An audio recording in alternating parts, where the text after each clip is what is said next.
ठीक है।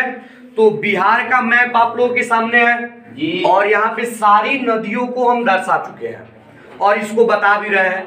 देखो बिहार के बीचों बीच ई वाली जो नदी है ये बिहार को दो भागों में बांटती है।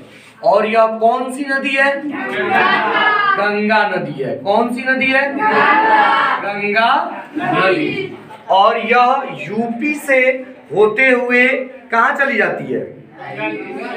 पश्चिम बंगाल, वेस्ट बंगाल में प्रवेश कर जाती है। गंगा नदी पूरे बिहार को दो भागों में बांट देती है। एक को हम लोग कहते हैं उत्तरी बिहार, एक को कहते हैं दक्षिणी बिहार। उत्तरी बिहार हमेशा बाढ़ के चपेट में रहता है, जबकि दक्षिणी बिहार हमेशा सूखा के चपेट में रहता है। इस चीज से आप लोग परिचित है ना। इधर ऊपर क्या है? नेपाल है और इधर हिमालय का सब क्षेत्र पड़ता है ना। और यहाँ देखो गंगा नदी जो है, तो गंगा नदी की बिहार में लंबाई 445 किलोमीटर है। 445 किलोमीटर है गंगा नदी की लंबाई बात कर रहे हैं। गंगा नदी जो है, गंगा नदी की बिहार में जो लंबाई है कितना है? 445 किलोमीटर है। और जबकि गंगा नदी की कुल लंबाई कितनी है? 2525 किलोमीटर। कितनी है? 2525 किलोमीटर। यहाँ हम लिख देते हैं बिहार में, देखना बिहार में गंगा नदी की लंबाई, बिहार में गंगा नदी की लंबाई कितनी है? 445 किलोमीटर। और गंगा नदी की कुल लंबाई, गंगा नदी की कुल लंबाई कितनी है? 2525 किलोमीटर गंगा नदी की कुल लंबाई है।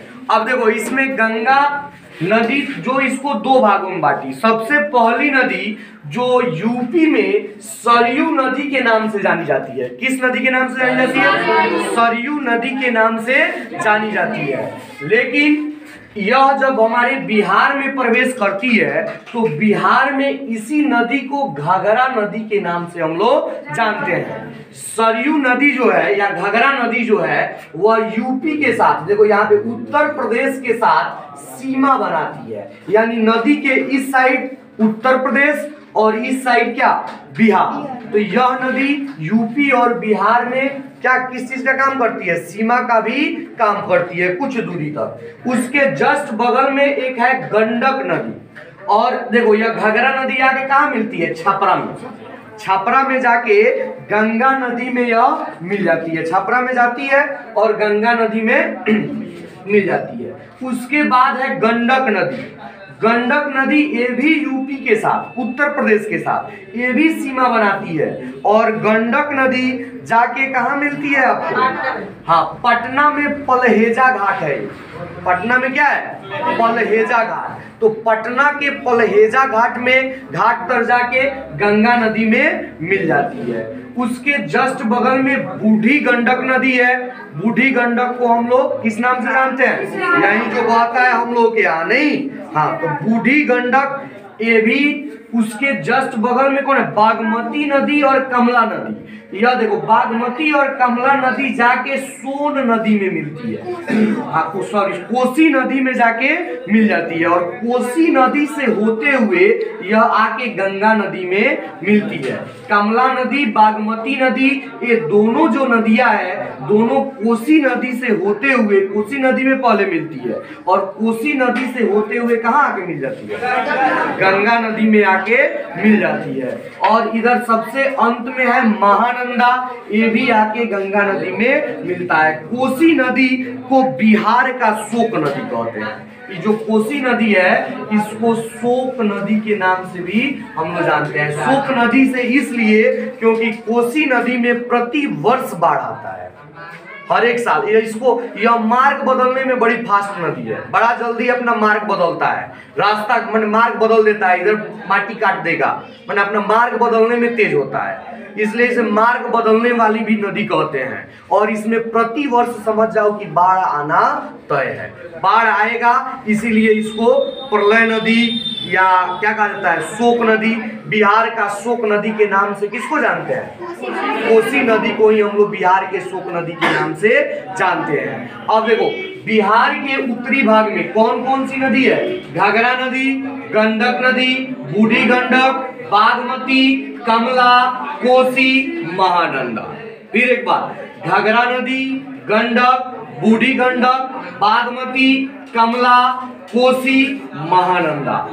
यह बिहार के किस क्षेत्र में है? उत्तरी क्षेत्र में। और ये जो क्षेत्र है ये सब नदियां हिमालयी क्षेत्र से निकलती है, माने हिमालय से निकली हुई ये सब क्या है? नदियां है। और ये सब नदियों में सालों भर पानी रहता है और बरसात के दिनों में जरूरत से ज्यादा पानी हो जाता है। इस तरह सालों भर रहेगा और बरसात के दिनों में क्या होता है? सालों भर पानी, बरसात के दिनों में पानी की मात्रा क्या होती है? बढ़ जाती है, जिसके कारण उत्तर बिहार में बाढ़ की स्थिति बनी रहती है। लेकिन वहीं जो दक्षिणी भाग की जो नदी है, दक्षिणी भाग की जो नदी है, दक्षिणी भाग की नदी में सालों भर पानी नहीं रहता है, केवल बरसात के दिनों में ही इसमें पानी देखने को मिलता है। ऐसे बहुत कम मात्रा में दिखेगा या तो नहीं दिखेगा। बात समझ में आ रहा है? इसीलिए इधर की जो क्षेत्र है इधर सूखा होने की ज्यादा चांसेस रहती है, इधर सुखाड़ पड़ जाता है और इधर बिहार पड़ जाता है। अब देखो सारी नदियां, इधर की भी नदी आके बिहार में गंगा नदी में मिल रही है, इधर की भी नदी जाके गंगा नदी में मिल रही है। इसका मतलब है कि हमारा जो बिहार है वह, मान लो कि यह हमारा बिहार है, यह मेरा हाथ, ठीक है, बिहार है, यह बिहार है, यह मान लो उत्तरी भाग, यह कौन सी भाग? दक्षिणी भाग। तो उत्तरी भाग, दक्षिणी भाग, इसका मतलब है कि यह इस तरह है, हमारा बिहार किस तरह? इस तरह, यानी इधर भी उठा हुआ है, इधर भी उठा हुआ है, बीच में क्या है? गंगा नदी खाल में है, नहीं तबे ना इधर का सारा पानी इसमें आ रहा है, इधर का पानी यह ऊंचाई से गहराई की ओर न बढ़ेगा। तो हमारा बिहार किस तरह है? इस तरह है, तब इधर का इधर आ जाता है और इधर का पानी इधर आ जाता है, यानी बीच में जो दोनों साइड, ऊपर का भाग और नीचे का भाग उभरा हुआ है और बीच का भाग धंसा हुआ है। इसीलिए इधर की सारी नदियां जाके गंगा नदी में मिल जाती है, उधर की भी सारी नदियां आके गंगा नदी में मिल जाती है। अब नीचे की नदियों के बारे में हम लोग देखते हैं। यहाँ पे आप लोग देख सकते हैं कर्मनाशा नदी, ये भी यूपी के साथ क्या करता है? सीमा बनाता है और बक्सर में जाके मिल जाता है, बक्सर में जाके गंगा नदी के पास, गंगा नदी में मिल जाता है। उसके बाद है सोन नदी, आप लोग पढ़े होंगे सोन नदी घाटी परियोजना, बहुत पुराना परियोजना है। सोन नदी घाटी परियोजना बहुत पुराना यह परियोजना है। सोन नदी देखो पटना के पास जाके मिलता है। उसके जस्ट बगल में है पुनपुन नदी, पुनपुन नदी जाके फतुहा में, क्या मिलता है? फतुहा में जाके गंगा नदी में मिल जाता है। ऐसे ही फल्गु नदी, किऊल नदी, अजय नदी, ये सारी नदियां जाके किस नदी में मिलती है? गंगा नदी में मिलती है। अब कौन सी नदी कहां से निकलती है और कहां जाके मिलती है?